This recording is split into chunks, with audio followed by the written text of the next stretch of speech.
Welcome back to Flannel's Briar. I'm Gareth. As promised, this is the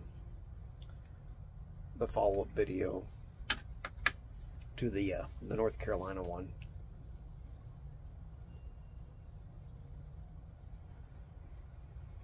Sitting out of the front porch, smoking some Robert Lewis tree mixture in my Savinelli saddle bit billiard, the interesting rustication.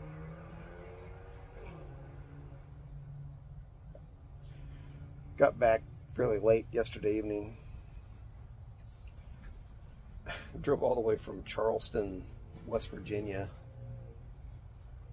home.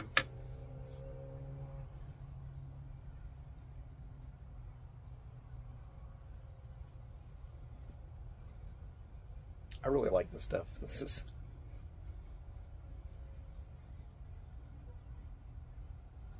had a lot of great English blends, but this really stands out as one of the best I've had. But I'm going to apologize. This video is probably going to get a bit long.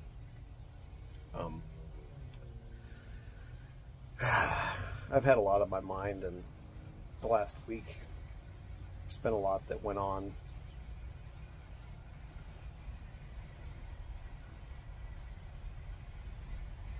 I made myself some notes. Hopefully it's not too noisy around here. Of course,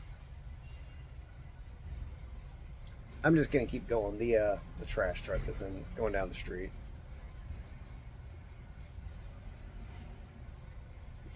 But yeah, you know, going on a vacation as a hurricane hits an area is, goes without saying, causes problems.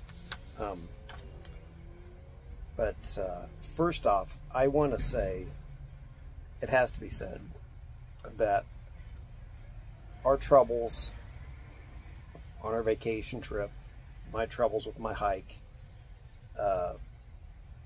are trivial and really a non thing compared to what so many people are dealing with out in eastern Tennessee and western North Carolina.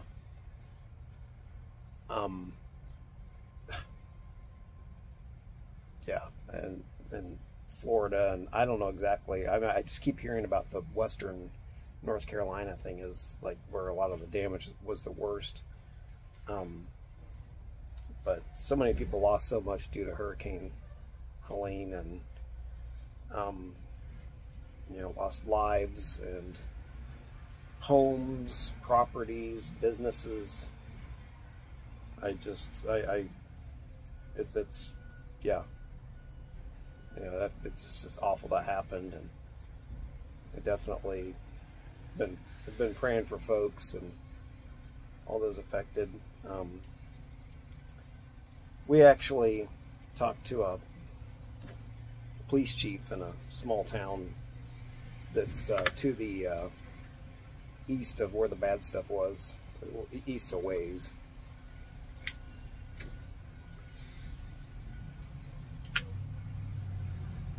We talked to him on Monday or Tuesday. Must have been Monday. And he told us that the casualty numbers that were being reported, I mean, I think at that point in time they may have been reported less than 10 deaths. He said that it was probably likely somewhere around 1,100, and that they were just really underreporting the numbers. I mean, he just said that they were, from what he understood, they were just filling up body bags and then they were running out of them, sort of situation. Yeah, I heard somewhere like stories of people saying that there were bodies in trees from the flooding, sort of things. But the friends that we stayed with in North Carolina, they have a little like riverside or recreation property up, and I believe it's in southern Virginia, along the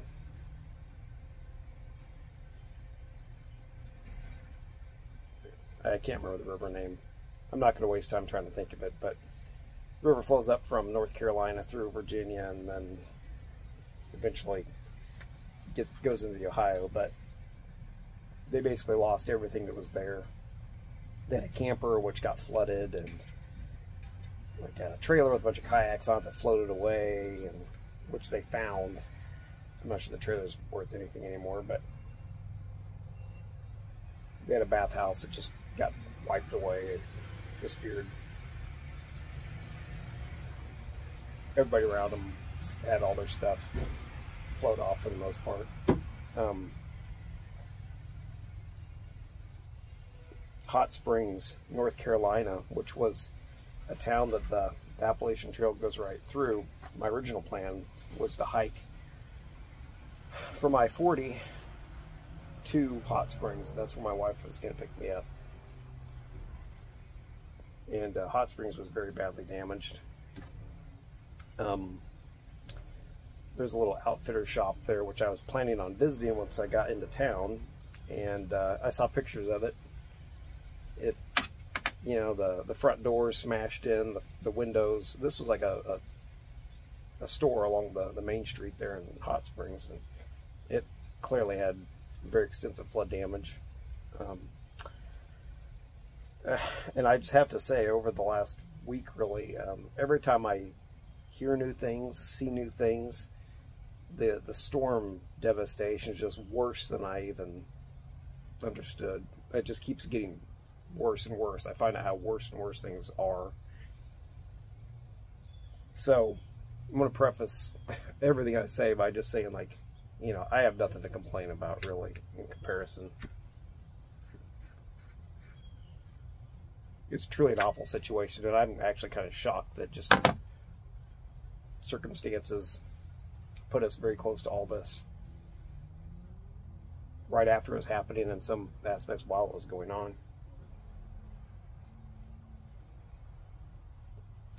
But anyway, we left on Thursday evening, and knew that the storm was going to be headed up that way. And at the time, I don't believe the eye of the hurricane had even made landfall in Florida. But I really figured, and I knew that this is hurricane season. I knew that seems to me, being a Kansan, seems like usually like September, October seems to be maybe the worst part of hurricane season usually. And I figured that, you know, it would rain a whole bunch up in North Carolina, but it wouldn't do much more than that. You know, be windy and have some, you know, maybe a lot of rain, but didn't figure it'd be much worse than that. So initially I didn't think it was going to ruin plans to too great an extent. So we were on the road, and rather late Thursday night, I started seeing some pretty dire warnings about storm impacts in western North Carolina and in the southern Appalachian Mountains. And they were dire enough that it sure sounded like my hike was going to be... I'm going to pause here while the trash truck goes by.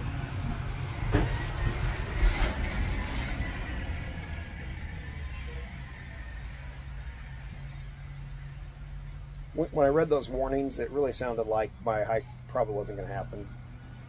And that bothered me quite a bit. It's very disappointing.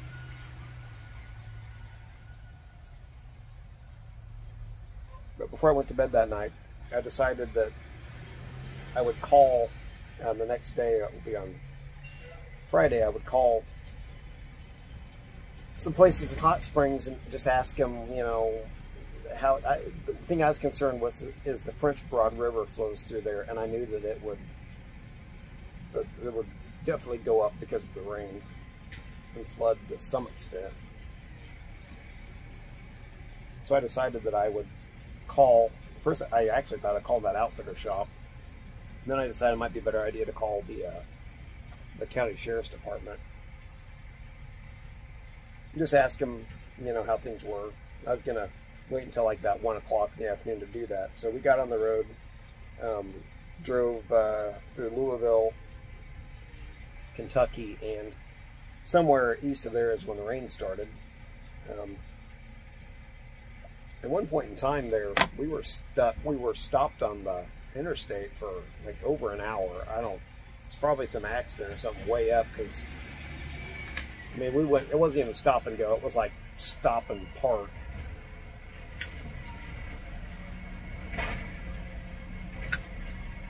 Emptying a trash can across the street.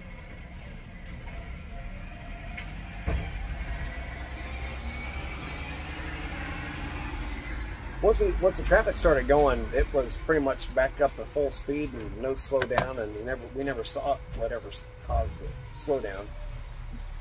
But anyway,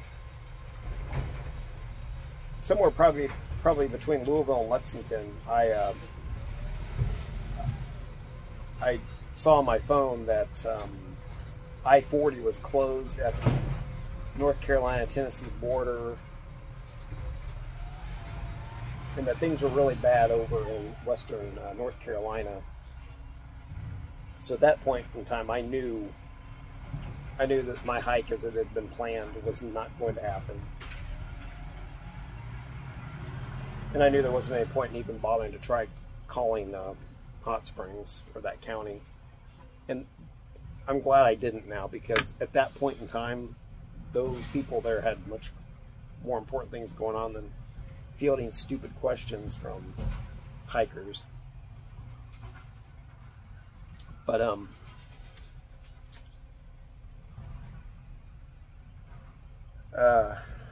yeah,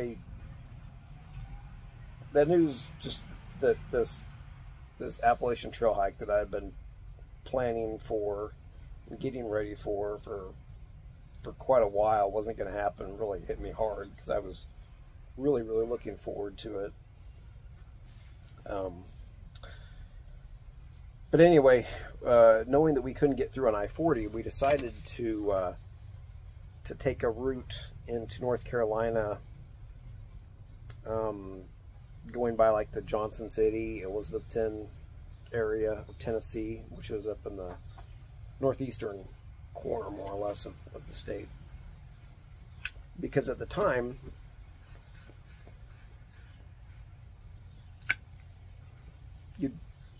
Google Maps was routing,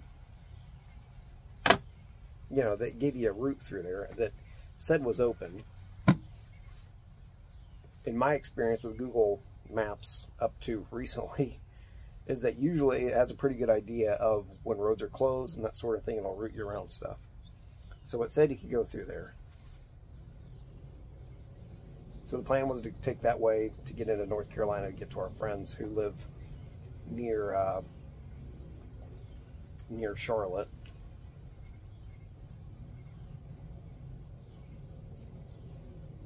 Am I getting that wrong? Or is Charlotte in South Carolina? No, it's Charleston. Yeah, Charlotte. Sorry. So anyway, as we were driving along, you know, the rain stopped. I mean, once we got past Lexington or so, the rain stopped, and things in eastern Tennessee just looked pretty peaceful and didn't look torn up.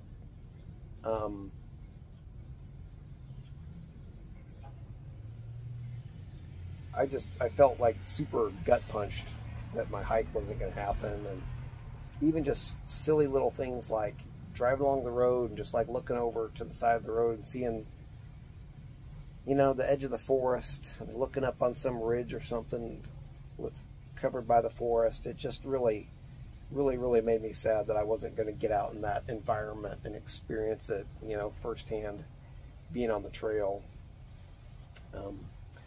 At some point in time, and my wife knew that I was really, I think she was afraid that my trip was going to be totally ruined by this hike not happening. And that me feeling bad about that was going to kind of spill over to other people, sort of thing. So it occurred to me, I knew that we were going to be taking a road that was going to cross the Appalachian Trail at some point in time. So I figured out like the route we were following, where that would be. It was still on the, I have this app on my phone that gives you information about like the Appalachian Trail and other long trails too. But I had bought the little information package for that part of the trail, and the area we were going to be going past was still along that section, so I had information available. So I looked at it, and I kind of quickly put together this idea that, well, I could, if she dropped me off at this, where the trail crossed at a certain place, which was near Roan Mountain, Tennessee, I could hike, so many miles, and then she could pick me up in the Hampton, Tennessee area, which is just by Elizabethton. So kind of made alternative plans. I was going to be out for an extra day and all that, but anyway, decided to try to make that work. At least I would get back. At least I would be on the trail anyway, even though if it wasn't the hike I was planning on hiking. And still spend several days on the Appalachian Trail. So, and I knew that there would probably be some trees down on the trail. But that's, trees fall over trails all the time. Going around a deadfall here and there, not a big deal. That's a normal part of hiking. I knew things would be damp because it had rained. Not a big deal. Honestly, I didn't have a good reason to really feel that the trail was just going to be decimated and impassable. It seemed reasonable at the time, based on the information I could find, through stuff on my phone, like what routes that were navigable, all that kind of stuff. Nothing really screamed out to me that like, you're going into a disaster area, don't even try it, turn around, that sort of thing.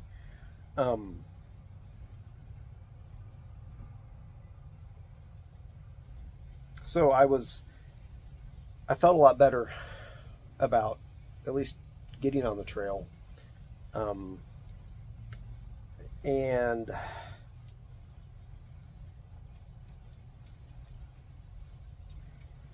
yeah, everything up to like Johnson City, Tennessee looked fine. Going over like the Cumberland Gap, although you go through a tunnel there. I just remember coming on the Tennessee side from Kentucky, and it just looked so peaceful, and I don't know. I mean, you never would have thought that there was a disaster area not too terribly far away. Once we went through Johnson City, Tennessee, though, that's where you start heading up into the mountains on the smaller roads. And it did not take long there when you started seeing the destruction.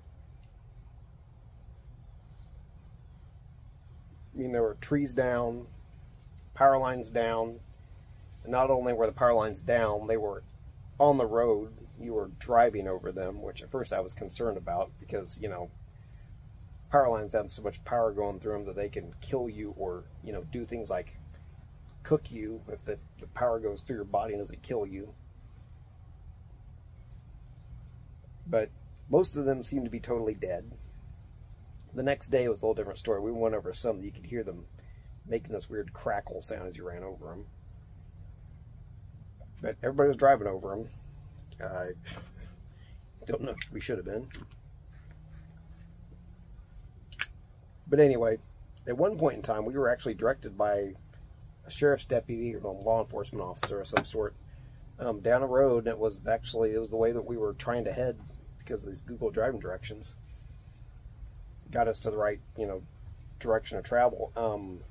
But the way he had us going, it was going into area where like there was a tree down that had been half cleared, so like, you know, the 2 lanes of traffic, you could get around it.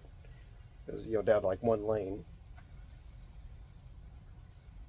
And yeah, I just kept seeing a lot of down trees, you know, spots where like power lines, the you know, there's like the upright pole in the top where it branches out. You know, there's ones where you could tell like a tree, big tall tree, had come down and just like smash that top because the top was broken. Just anyway, it was a huge mess.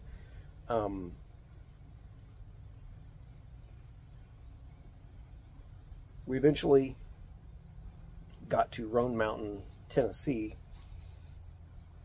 and as we were driving along, and now it was the sun had set by now, and it was dark. We saw a church off to the side of the road at Roan Mountain, and it said on their little sign, which they apparently still had power, said the church was open to the public for shelter. And I knew that Alicia saw it because she said something about it. Or actually, she's the one that noticed it said that.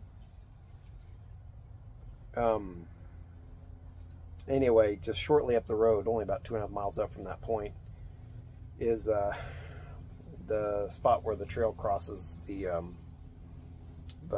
highway there. So we pulled off on the little road crossing there, and I got my pack ready, and Alicia gave me some extra food because I was going to be out for an extra day. You know, let her, you know, got our plans sorted out, told her that I would, you know, contact her with my Garmin InReach. It's a little satellite thing that I can send text messages through via satellite, so I don't have to have cell coverage.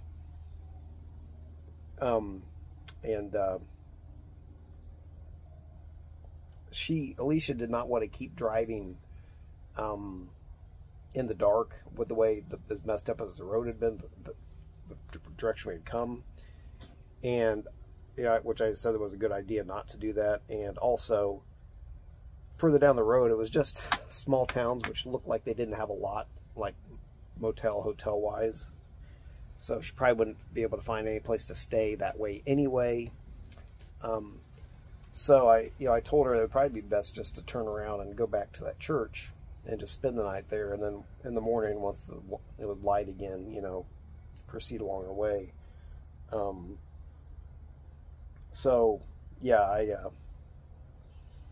let my wife drive off, and I headed along the trail, which, looking back at it now, was obviously such a bad idea, and just in general. But at the time, it really did not seem, it just seemed like the road was a bit of a mess around there with, yeah, power lines, but in trees, but it didn't seem so dangerous. Such a messed up disaster of an area had gone on necessarily there in the dark. It just really didn't seem like a stupidly imprudent thing to do. So anyway, she left. I headed down the trail. My original plan was to, I'll try to speed this up because I'm already at 23 minutes. I was gonna go down the trail kind of the wrong direction, southbound, just a very short little section because there were some campsites there, spend the night there, and then proceed northbound the next day.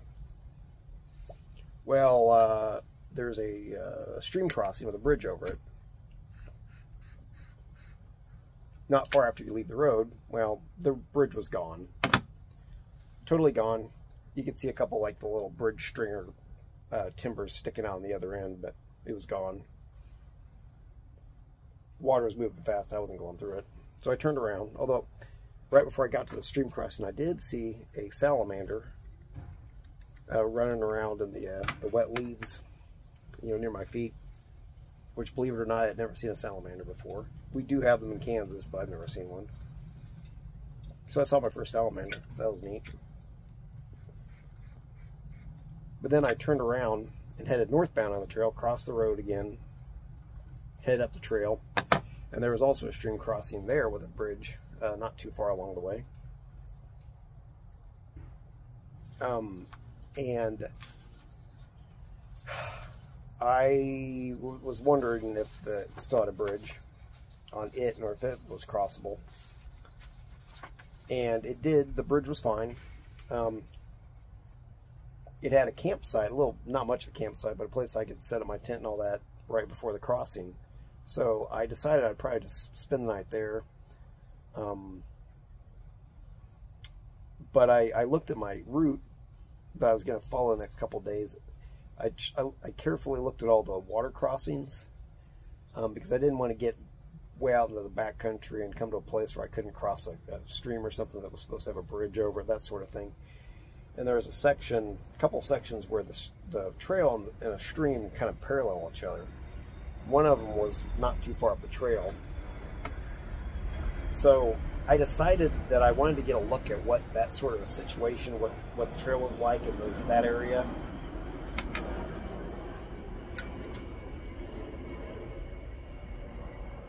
Before I committed myself to hiking further. So I put my pack on again after I'd stopped. Started up the trail, across that bridge, which was fine. And then I started hitting down trees. And the first few of them, they weren't that big a deal to get around. And eventually I came to a spot which had one or more down trees in the same general area, and that it was tricky enough. There was a spot on the trail there where I could, if I took my pack off and like threw it through this hole under the tree and climbed under the hole myself, I could keep going, but there's another tree just past that, which I don't know how bad that one was. But I decided, after having gone through past a number of down trees, that it got increasingly harder to get around. I made the decision that I did not want to get, 15 miles into my hike, get myself somewhere where I'd gone around like 25 down trees that were a pain to get around, and get myself to the point where I just didn't want to go any further or couldn't go any further.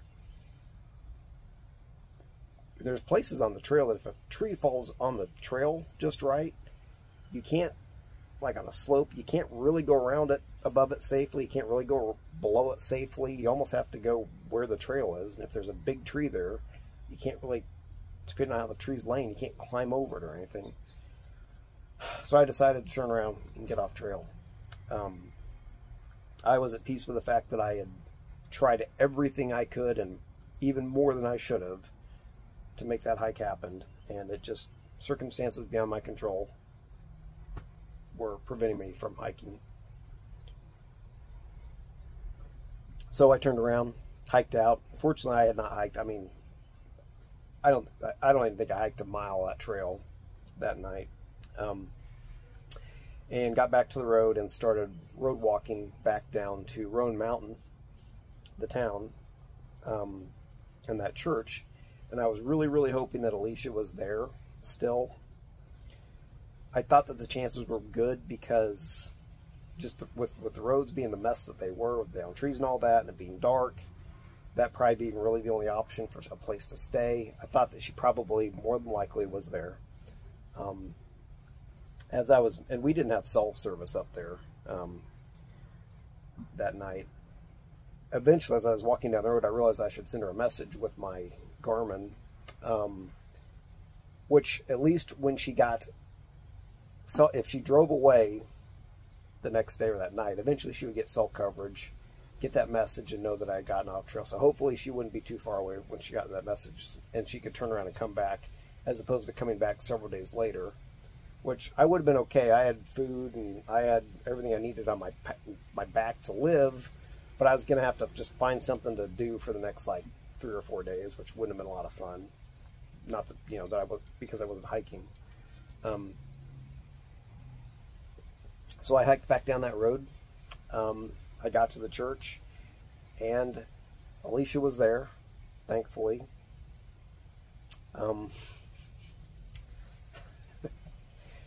So yeah, we spent the night at that church and just in one of the classrooms. I had a air mattress to lay on.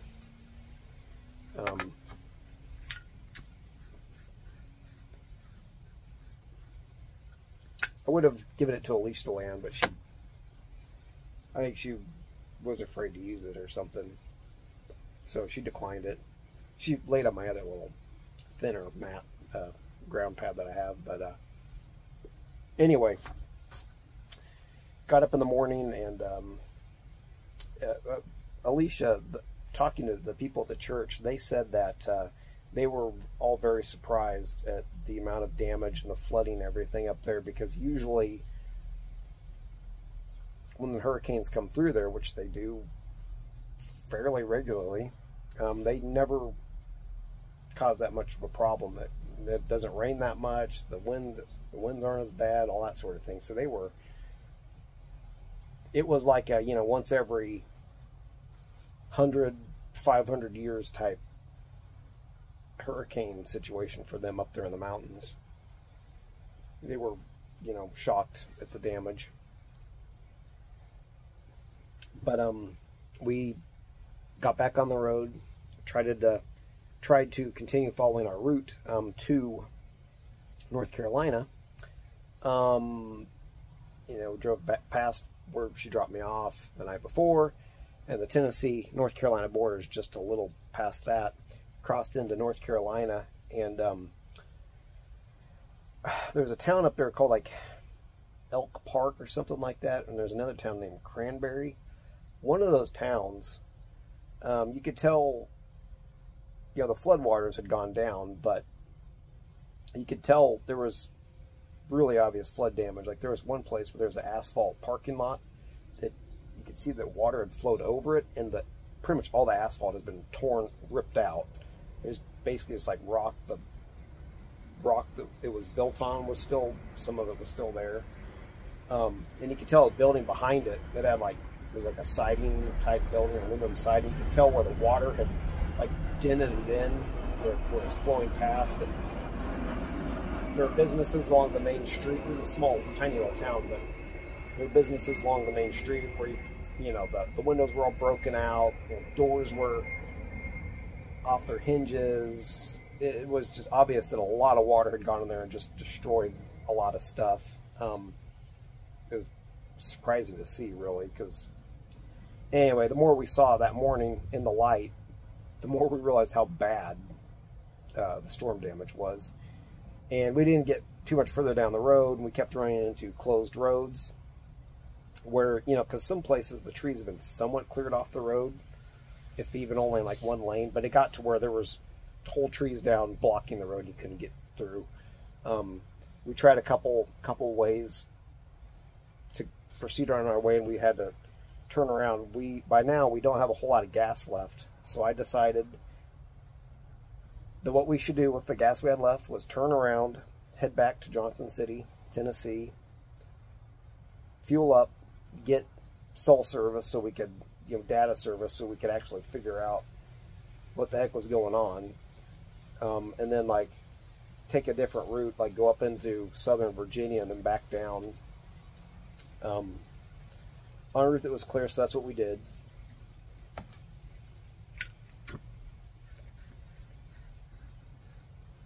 Although before that, this is an important point. My wife's grandmother, who lived here in Salina, I don't know if I want to say most of her life, but maybe most of her life, but she had a house here. She died here back over 20 years ago. She was from Elizabethton, Tennessee, and that's where she wanted to be buried or interred, in a mausoleum, like a outdoor mausoleum, I guess, what you'd call it. So we've been talking about years about going to visit her grandmother's grave, and we were going to do this trip. So we decided, I said, I think maybe we should visit your grandmother now before we were, the plan was to head back through that area on the way back home. So we decided to do it then and there, which we did. We spent some time there at the cemetery, which I knew, I was glad to finally be there and visit her grandmother's grave. I know it meant a lot to Alicia to get back there. She'd only been there once before, and it was during the funeral back in 2002. So after we were done with that, we headed up into Virginia and back, finally got into North Carolina, and we got to the Lincolnton, North Carolina area where friends lived that we were staying with. Got there late Saturday afternoon. yeah, it was really took a lot to get there. Seemed like, and we had a good time with them. We did a number of fun things the time we were there with them. And after we left there, we went up to Suffolk and the Suffolk, Virginia, and the Virginia Beach area. We went out to the beach. Alicia's sister lives up there. Got to spend a little bit of time with her. Then we headed back, and like yesterday, we drove from Virginia Beach essentially to Charleston, North Carolina. And like, you know, it was raining. It's like we couldn't get away from the frickin' rain. It kept raining and raining through as we were driving through Virginia and into West Virginia. We got to Charleston pretty late that night. Then yesterday we got up, we drove up to Point Pleasant, West Virginia, which when I looked at the way that one of the route suggestions Google Maps was giving us, it went right by Point Pleasant. And I don't know if any of you guys know about the whole Mothman thing. There's a movie called The Mothman Prophecies, which was loosely based on a book that a guy named John Keel wrote called The Mothman Prophecies, about some a whole bunch of really weird stuff that went on in and around the Point Pleasant, West Virginia area back in 1966 and 1967. And it all led up to a bridge over the Ohio River there collapsing, the Silver Bridge. But anyway, I had heard a lot of the stories and everything about Point Pleasant. Always wanted to go there and visit, and we were going right by there, so we stopped. I got my picture taken by the Mothman statue. Didn't really have any time to look around much, but at least did that. We got airplanes flying now.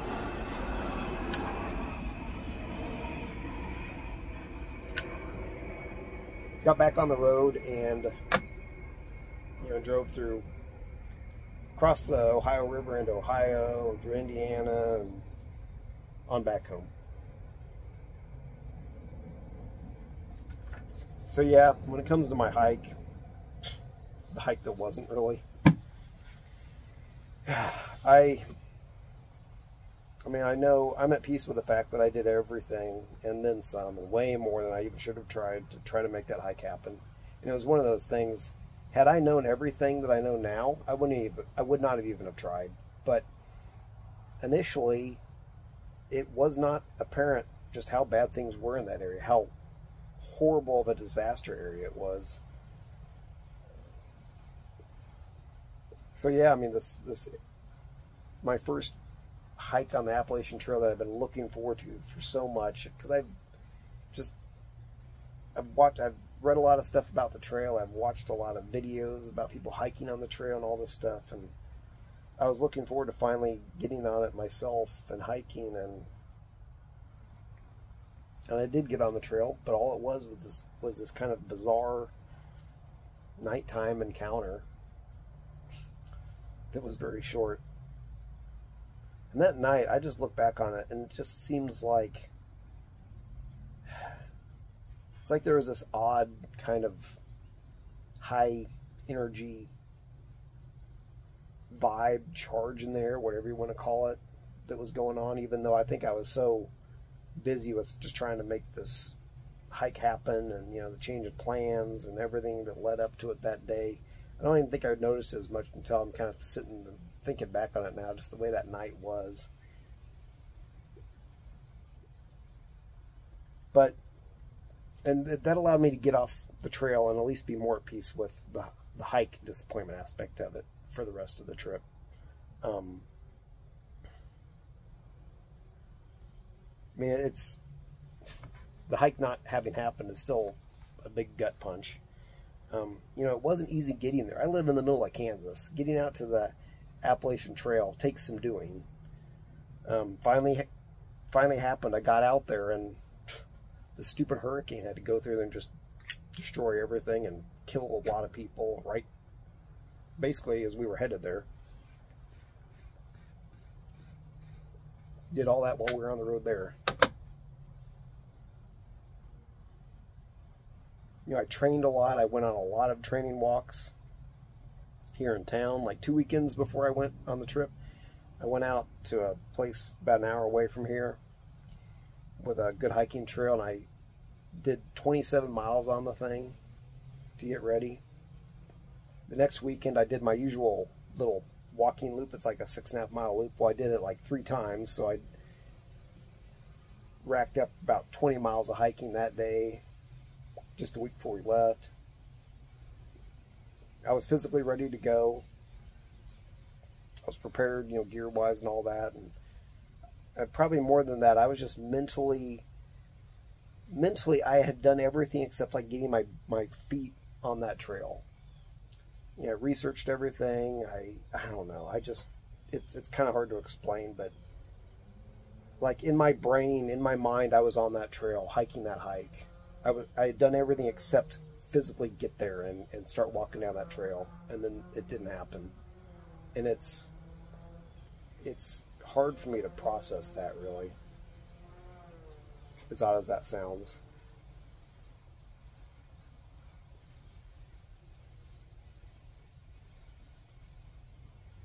I mean, yeah, I'm as much at peace with the fact that it didn't happen as I can be. I did everything I could. Like I've said, I did even more than I even ever should have tried to make it happen. So I know I didn't have any control over the way things turned out. And now that I'm back home,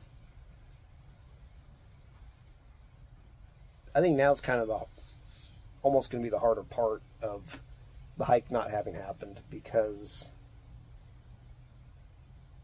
yeah, I'm back home. I feel kind of weird because usually I have some trip that I'm looking forward to and I go do it, and I come back home and you have this, like, you know, you've done it, you've accomplished it, and now it's over, and kind of like, well, you know, now what am I going to look forward to, you know, sort of thing. Which is not, you know, that's just the feeling you have, and that's fine. That's okay, you know. It's the usual thing. But this is different because, like, the hike never even happened. And yeah, it's just kind of like this. Yeah, usually it's an accomplished but a bit sad sort of feeling. You're sad that it's over. Now I'm just back home, and I didn't hike the hike. And, you know, there's a different sort of sadness that comes with that. Yeah, like I said, you know, I was so prepared for that hike. I had, like, really put myself there almost, you know, mentally as much as I could. Just everything except the actual physically being there. And so, you know, there's all those little unknowns, those little unknowns that you walk along the trail past. All those little unknowns of your feet, you know, walking along the dirt of the trail, crunching on the leaves, all that, all those little unknowns are still unknown because it didn't happen.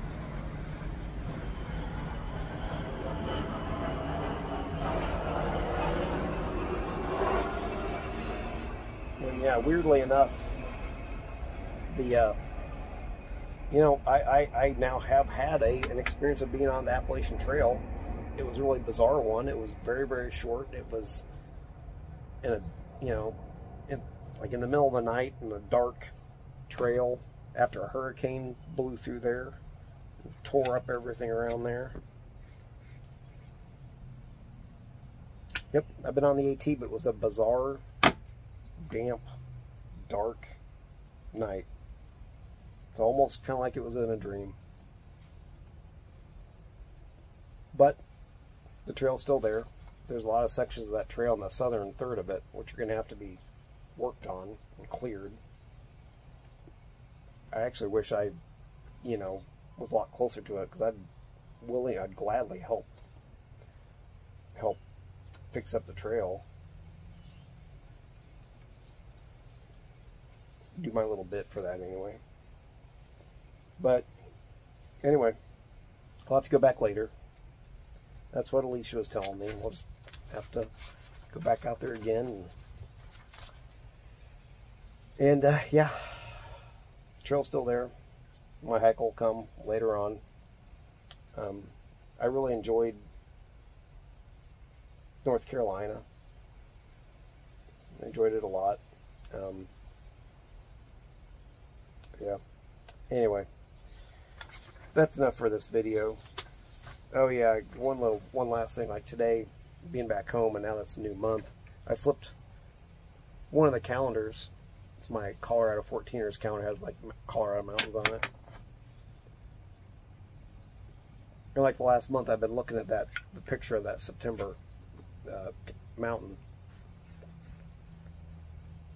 And I would look at it, and it would just, I thought at the end of the month, I'm going out to the AT. At the end of the month, I'm going out to the AT sort of thing. And today, I flipped that, flipped it to October, to the next mountain picture. And I realized that, yep, I didn't like that poll at the end of the month thing. Didn't happen. So stuff like that, little things just kind of make me sad, because it kind of reminds me of the hike that wasn't hiked. But I'll probably share more travel reflections in the future. This video has gone on even longer than I thought it would, so I'm going to wrap it up now. Yeah, I'm back home. Grand scheme of things, I don't have anything to complain about, because I didn't really lose anything other than a hike compared to what everybody else lost out there. It's pretty unbelievable. I'm still actually rather in shock as to how bad that hurricane destruction was out there, because it's like the more I learn, the worse it is. And yeah, just really not any words for that. But anyway, thanks for joining me on this. If you watched it this long, wow. Get a gold star from me. But I'm Gareth with Foothills Briar. See you next time.